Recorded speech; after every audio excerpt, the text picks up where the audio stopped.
Hola, hi. Today's question is it possible that we can create something that's too impactful? Or another way to say this, maybe that's too intense. And I was inspired by this through a lovely email conversation I had with someone who reached out to me, who liked my channel and was inspired by it, and who is creating some wonderful art themselves. So I think it's an interesting question, really. I myself have had that feedback that some of my things, especially as a performer, were intense. So is that a good thing or is it a bad thing? I think it's a good thing, but obviously it depends on the person, yes, on the observer. I shared a Ren video with a friend of mine, hi Ren, and all his stuff is very intense as well. I love intensity, especially when it comes to art. And she said that she couldn't watch the whole thing, even though she thought it was interesting, because it kind of was too much for her. And that's fair enough. I think maybe some things trigger us, you know. I remember that years and years ago, my aunt used to have used to do exhibitions, and I used to do performances for the exhibition, for the opening of the exhibition.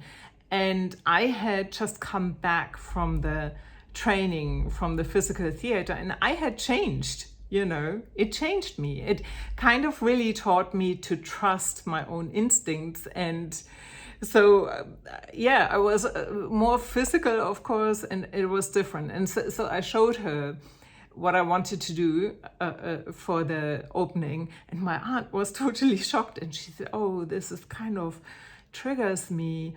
And I don't know, did she say it reminded her of something? Yes. And I could cope with that, that's fine. But later on, she turned it around and said like it just wasn't good.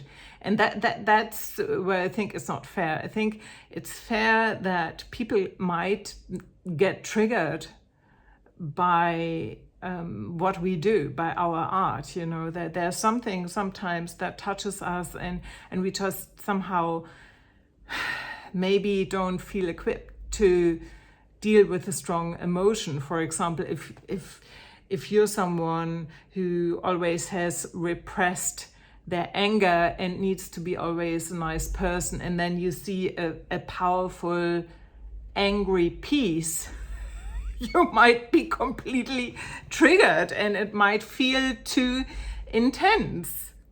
It might also feel cathartic. I don't know. It really depends. And I guess many people don't, I think what happens, many people aren't enough in touch with themselves to acknowledge, oh, this piece of art really was triggering to me, and then maybe get curious about it. No, I think most people turn it immediately into, oh, I didn't like this, or it was too intense. And from my point of view, when it comes to creativity and art, there's no such thing as too intense or too impactful. Or what else did I hear when I had my show? Yeah, that there was one guy I was trying to get into, you know, he had a place where people could perform things. And so he watched my demo, and he said to me it was too individual, too personal or too individual. And so, okay, I think when we create something, and if we happen to, which most of us hopefully do, if we happen to create from our heart and from our imagination and from our passion, you know, that it is a very vulnerable thing, because we kind of bare our soul for everyone to see, but it's also a beautiful thing. And there is that risk involved You know, that for some people, it might be either too, too much, too intense, too blah, blah, blah. And then for other people, it might be not enough. And so I think it's just really important to remember that it takes a lot of courage. The one step is creating something, but the other step is showing up with that. That's where the main courage lies.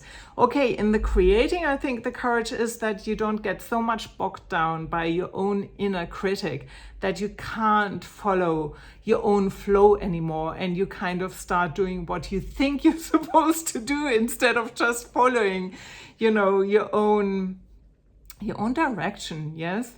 And whether that's an angry direction or a lonely one, everything has its place and needs to be expressed so that other people can see themselves in it. That's the beauty of art. That's the beauty of that we kind of can express things and can transmute them, and other people can feel, oh, okay, I'm not the only person. It's just a beautiful thing. Many people don't realize how important that space is.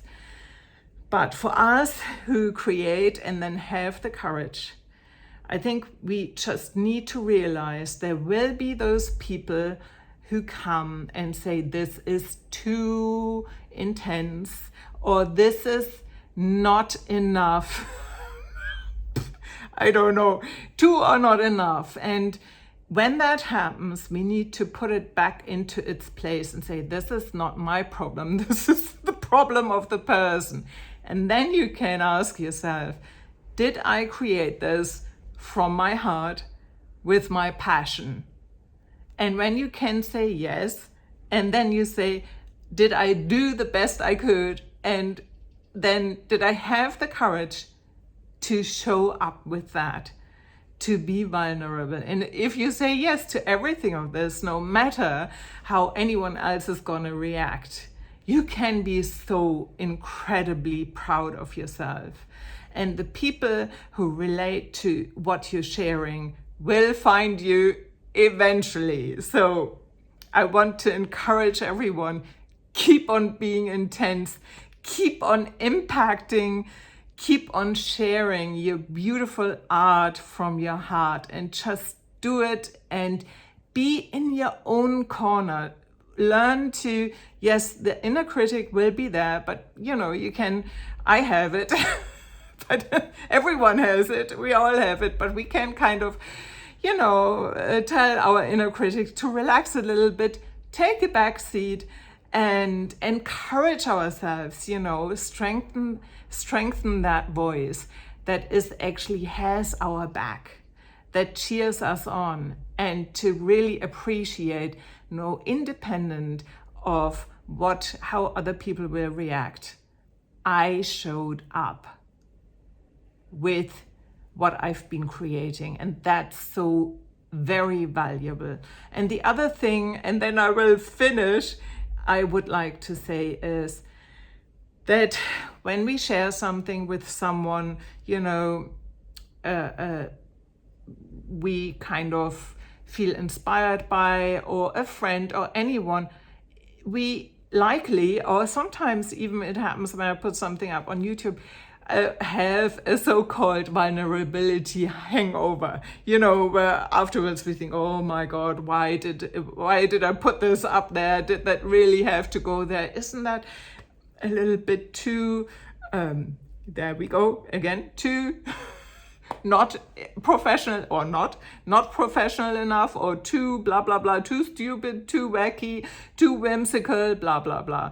And so when we have that reaction, we can remind ourselves, oh yes, that's fine. We're just having the vulnerability hangover, pat ourselves on the back and keep on moving forward.